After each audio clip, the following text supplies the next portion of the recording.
तर नमस्कार मित्रांनो, मी कृष्णा आणि स्वागत आहे आपल्या अजून एका नवीन छोट्या व्लॉग मध्ये. तर सकाळी आमचा प्लॅन झाला होता की क्रिकेट खेळायचं, ते पण 7 वाजताच. जास्त काही पोरं नसल्यामुळे आमचा क्रिकेट खेळायचा प्लॅन कॅन्सल झाला आणि मी लागलो गाडी धुवायला, कारण गाडी खूपच घाण झाली होती आणि हे दोघं बसून इथं गाडी कशी धुतात हे बघत बसले होते. गाडी धुवून झाल्यावर ओमाणीने त्याचं मोठं मन करून स्टिंग आणि कुरकुऱ्याचा खर्च केला. मी घरी आल्यानंतर आंघोळ वगैरे केली आणि इकडे बघतोय तर मम्मी सर्वांसाठी मॅगी बनवत होती आणि स्कूबीची सकाळ आताच झाली होती. आणि हे बघा, ये सब क्या देखना पड़ रहा है।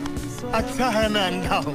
तर आम्ही आलेलो वाघोलीमध्ये डॉमिनोजला जाणार होतो, कारण आम्हाला पिझ्झा खायचा होता. पिझ्झा आल्या म्हणून त्यावेळी डायरेक्ट झडप घातली आणि भिडला डायरेक्ट. शुभम विचार करत खात होता, कारण त्याचा मोबाईल फुटलाय, नीट होईल की नाही म्हणून. त्यानंतर मी घरी सुद्धा पिझ्झा पार्सल घेतला होता. मग काही गाडी चालू केली आणि भरूनात घरी निघालो. घरी आल्यावर आमचा असा प्लॅन झाला होता की स्विमिंग पूलला पोहायला जायचे. मग काय पटापट पोरांना गोळा केलं, गाडीला किक मारली आणि डायरेक्ट स्विमिंग पूलला जायला निघालो. आल्यावर तिकीट वगैरे काढल्या आणि सर्वांनी धपाधप उड्या मारल्या पाण्यात. वातावरण